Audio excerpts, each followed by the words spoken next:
Hello student, स्वागत है आप सभी का एक बार फिर से हमारे इस ऑफिशियल यूट्यूब चैनल में जिसका नाम है सोल सॉल्यूशन। मैं चंदन कुमार हाजिर हूँ आप सभी के सामने अपनी एक और नई वीडियो के साथ। सो गाइस, आज की इस नई वीडियो में हम बात करेंगे उन सभी स्टूडेंट्स के लिए जो कि स्कूल ऑफ ऊपर लर्निंग के स्टूडेंट्स हैं या फिर एनसीवैप के, रेगुलर कॉलेज के, इग्नू के या देश की किसी भी यूनिवर्सिटी के स्टूडेंट्स हैं, चाहे वो हिस्ट्री में या पॉलिटी में इंटरनेशनल रिलेशन को पढ़ रहे हैं और उनको शीत युद्ध की समाप्ति के कारणों को जानना है या उन सभी घटनाओं के बारे में पढ़ना है जिसकी वजह से शीत युद्ध का अंत हुआ।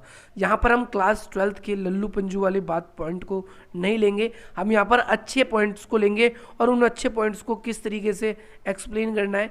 अगर आपके पास में समय हो तो ही आप ये वीडियो देखना, क्योंकि इस वीडियो में आप लोगों को बहुत ही अच्छे तरीके से समझाया जाएगा कि शीत युद्ध का 5वां चरण क्या था, यानी वो शीत युद्ध के 5वें चरण की कौन कौन सी घटनाएं थी जिन्होंने शीत युद्ध को खत्म करने में अपनी भूमिकाएं निभाई।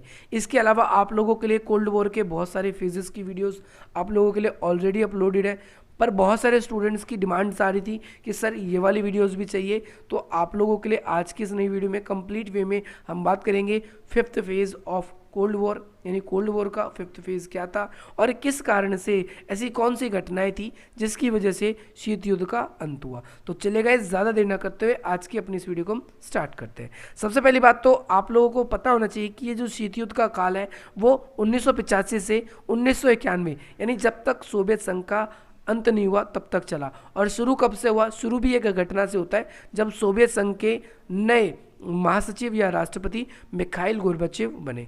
इसके बाद से ही शीत युद्ध ने एक नए फेज में कदम रखा या शीत युद्ध के दौर का एक नया चरण आया, क्योंकि गोर्बाचेव इस बात को भली भांति समझते थे कि अब क्या है भाई, शीत युद्ध जो है उसकी वजह से रूस की जो आर्थिक दुर्दशा है वो बहुत ज़्यादा होती जा रही है और हमें क्या करना होगा, कुछ सुधार करने होंगे।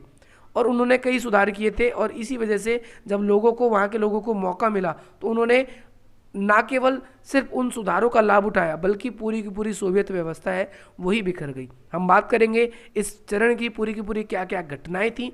तो इसमें प्रमुख घटनाएं आपके सामने है। सबसे पहले यूरोप और केंद्रीय एशिया में बहुत सारे नए देश बने, हम इसके बारे में बात करेंगे। इसके अलावा सेकंड पॉइंट है 24 नए देशों का जन्म। एक तो सीमाओं में परिवर्तन हुआ था और दूसरा 24 नए देशों की स्थापना हुई थी। इसके साथ साथ आप लोगों को ध्यान रखना है कि पूर्वी यूरोप और पश्चिमी यूरोप, उन दोनों के बीच में जो संघर्ष के विषय थे वो विषय खत्म हो गए थे और दोनों में मेल मिलाप शुरू हो गया था और उसके लिए वहाँ की जनताओं को बहुत ज़्यादा क्रांति करनी पड़ी थी। चौथी बात अगर हम बात करें तो इसके अंदर समाजवाद का अंत हो गया था। इसके बाद में अगली बात करें तो बर्लिन की दीवार जो है उसको गिरा दिया गया था और साथ ही साथ पूर्व और जो पश्चिम जर्मन, जो पहले अलग अलग दो वर्गों में, दो अलग अलग देशों के रूप में विभाजित था, उसे उनका विलय हो गया और अंत में सोवियत संघ का विघटन हो गया। इन सभी घटनाओं को हम शीत युद्ध के 5वें चरण में पढ़ते हैं और ये सभी बातें ही हमें ये भी बताती है कि शीत युद्ध का जो अंत है वो कैसे तुरंत हुआ। चलिए हम बात करते हैं। इस अवधि में यानी 1985 से 1991 में हम देखते हैं कि भाई इस काल को 5th फेज कहते हैं और इस काल में हम देखें 1985 में अमेरिका के एक राष्ट्रपति थे जिसका नाम था रेगन। रेगन एक ऐसे राष्ट्रपति थे जो अमेरिका की विदेश नीति में अग्रेसिवनेस लेकर आए थे, यानी उग्रवादी लेकर आए थे और ये कहीं पर भी किसी भी क्षेत्र में सोवियत संघ की तुलना में पीछे नहीं हटना चाहते थे। इसी वजह से इन्होंने सोवियत संघ से लगातार गैर समझौतेवादी नीति को जारी रखा और शीत युद्ध का दौर जो है वो उनकी तरफ से शीत युद्ध चल ही रहा था। हालांकि सोवियत व्यवस्था जो है, सोवियत संघ जो है वो काफ़ी कमज़ोर पड़ गया था। इस वजह से सोवियत संघ को काफ़ी ज़्यादा सुधार करने पड़े थे। उन्होंने न केवल सामरिक क्षेत्रों में अपने आप को मजबूत बनाए रखा बल्कि आर्थिक व्यवस्था के क्षेत्र में भी हम बात करेंगे। दूसरी बात, गोर्बाचेव के सामने अब ये बड़ी समस्या आ गई थी क्योंकि 1979 में जब सोवियत संघ ने अफगानिस्तान में अपना सैनिक हस्तक्षेप किया था तो उसकी वजह से सोवियत संघ के ऊपर जो राष्ट्रीय आय थी, यानी सोवियत संघ के ऊपर जो खर्च है वो बहुत ज़्यादा बढ़ गया था और खर्च बढ़ने की वजह से ही आर्थिक और राजनीतिक सुधार की बात उठने लगी थी। और इसी की आगे चल के सोवियत संघ ने 2 सुधार किए थे। पहला पेरेस्ट्रोइका, जिसे अलग अलग बुक में पेरेस्ट्रोइका, पेरेस्ट्रोइका आप इस तरीके से पढ़ेंगे। दूसरा है आपका ग्लास नोट। ग्लास नोट इन दोनों सुधारों को किया था। अब इन दोनों के बारे में हम विस्तृत वर्णन करेंगे, लेकिन यहाँ पर हम बात कर लेते हैं कि भाई गोर्बाचेव का उदय कैसे हुआ, गोर्बाचेव कैसे सोवियत संघ के महासचिव या राष्ट्रपति बनते हैं। तो सबसे पहली बात भाई 3 प्रमुख सोवियत संघ के जो नेता है उनकी काफ़ी जल्दी मृत्यु हो गई, और उसके बाद में आगे चल के 1985 में सोवियत संघ के महासचिव गोर्बाचेव, जिनका पूरा नाम था मिखाइल गोर्बाचेव, उनको बनाया गया और वे साम्यवादी दल के अध्यक्ष बन गए। लेकिन जब वो सोवियत संघ की व्यवस्था पर उनका नियंत्रण हुआ, जैसे ही वो सोवियत संघ के महासचिव बने, तो उन्होंने एक चीज़ महसूस करी कि भाई सोवियत संघ जो है वो अमेरिका की तुलना में शीत युद्ध के कारण काफ़ी पिछड़ रहा है, और इस पिछड़ावपन का कारण यही है कि जब तक वो शीत युद्ध की होड़ करता रहेगा। और यही वजह से सोवियत संघ ने आगे चल के, मिखाइल गोर्बाचेव ने सोवियत संघ के अंदर काफ़ी ज़्यादा नए सुधार किए, और इस नए सुधार की वजह से ही इसे कहा जाता है कि एक नई पीढ़ी की ये शुरुआत हुई। सोवियत संघ के सामने कई सारी समस्याएं थी, जैसे उस समय उसकी आर्थिक समस्या थी और राजनीतिक समस्या थी। इन सभी का उसने उदारीकरण की नीति अपनाकर रिसॉल्वेंट करने की कोशिश करी।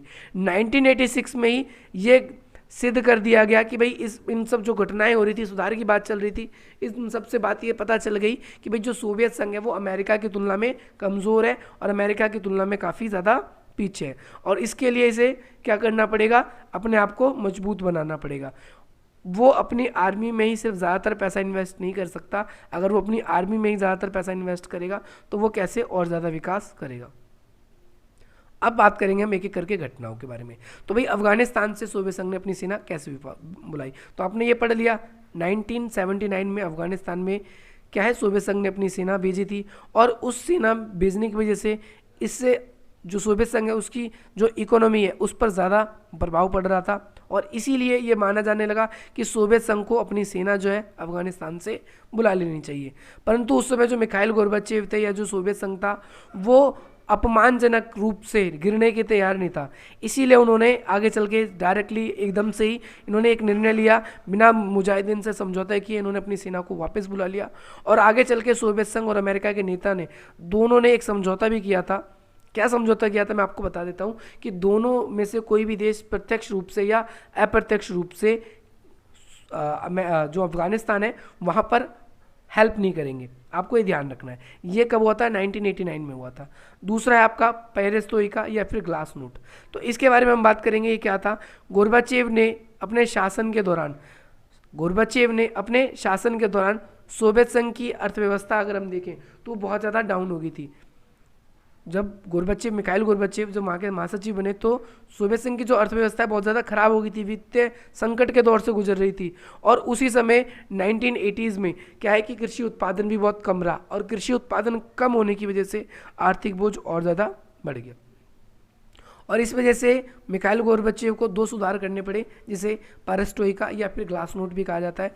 पेरेस्ट्रोइका क्या अर्थ है, इन्होंने अपने आर्थिक और राजनीतिक संस्थानों पे कई इसने संरचनात्मक सुधार किए, और इसके अंतर्गत साम्यवादी दल का एकाधिकार क्या हो गया, समाप्त हो गया।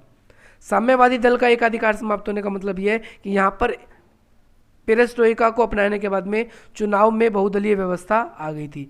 अब आप ऐसा नहीं है कि आपको शासन के लिए सिर्फ कम्युनिस्ट पार्टी पे ही निर्भर रहना है, आप लोगों को याद रखना है, ठीक है। साथ ही साथ सरकार संस्थाओं का अध्ययन, और आपको ये भी इसके अंदर एक सुधार किया गया था कि बाजार में जो निजी अधिकार है वो लोगों को दे दिए जाएंगे, कोई भी व्यक्ति अपना व्यापार कर सकता है, और विदेशी कंपनियां जो है वो सोवियत संघ में आकर अपना व्यापार कर सकती है, और कंपनियां खरीदना चाहे तो सोवियत संघ में जाकर अपनी कंपनियां भी खरीद सकती है।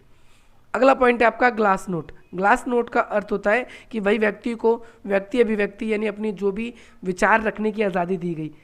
साथ ही साथ क्योंकि पहले प्रेस पे सेंसरशिप बहुत ज़्यादा था, सरकार जो है वो वही छापती थी, मीडिया जो सरकार चाहती थी।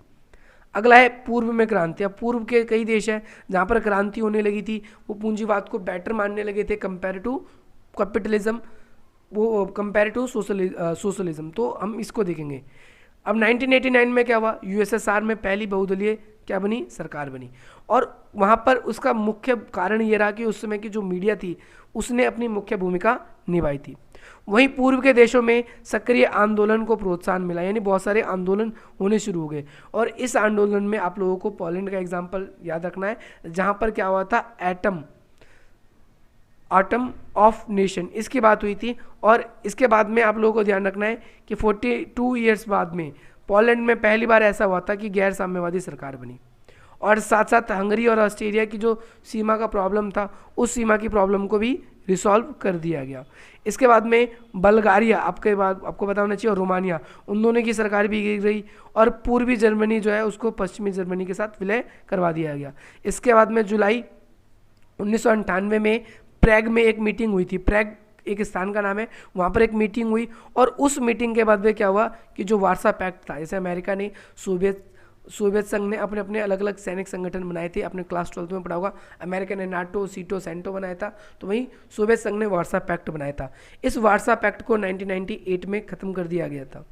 इसके बाद में अंतर्राष्ट्रीय समझौते और वार्ता, तो जहाँ तक अगर हम बात करें ग्लासनोट और पेरेस्ट्रोइका है, इनका संचालन हो रहा था। वहीं 1986 में कई सारे ऐसे, आपके जैसे नाम याद रखना आपको, रेकजाविक, वहाँ पर एक शिखर सम्मेलन हुआ। उसमें अमेरिका और रूस की जो राष्ट्रीय अध्यक्ष थे वो वहाँ पर आए और उन्होंने ये निर्णय लिया कि अगले 5 वर्षों में अपनी आर्मी का 50% जो हिस्सा है उसको कम कर देंगे। इसके साथ साथ अगले ही 10 वर्षों में जो है बैलिस्टिक मिसाइलों को ख़त्म करने का निर्णय लिया गया।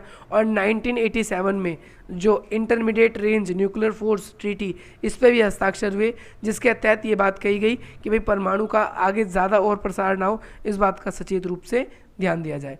इसके बाद में गोर्बाचेव और बुश के बीच में, जॉर्ज डब्ल्यू बुश जो है, उनके बीच में परमाणु वाहनों को लेकर भी संधि हुई थी, जिसमें 10,000 वाहन से घटाकर 600 वाहन रखने की बात इसके अंदर हुई थी। और लास्टली आप लोगों को ये पॉइंट भी याद रखना है कि दिसंबर 1992 में अमेरिका और रूस के बीच में, वहाँ के जो सर्वोच्च नेता थे उन्होंने एक सम्मेलन किया था जिसे माल्टा सम्मेलन कहते हैं। माल्टा नामक स्थान पर मिले थे और वहाँ पर इन्होंने क्या किया था कि भाई शीत युद्ध को आधिकारिक रूप से अंत करने के लिए एक दूसरे ने हस्ताक्षर भी किए थे कि हाँ भाई शीत युद्ध हो चुका है खत्म।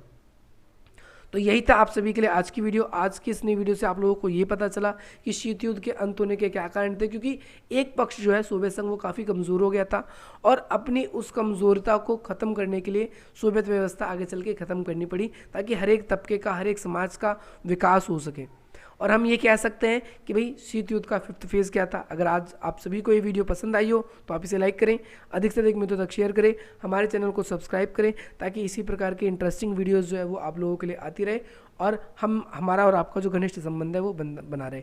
इसके अलावा अगर आप लोगों ने अभी तक हमारे टेलीग्राम ग्रुप्स को ज्वाइन नहीं किया तो उसे ज्वाइन करें, क्योंकि अब तक उसके अंदर 700 से अधिक लोग जुड़ चुके हैं और आप लोग भी उसमें जुड़कर अपने जो भी डाउट्स हैं वो क्लियर करा सकते हैं और अपने प्रॉब्लम्स को हमारे तक भी शेयर करा सकते हैं। तो गाइज़ मिलते हैं हम आपसे अपनी अगली वीडियो में। जय हिंद, जय भारत।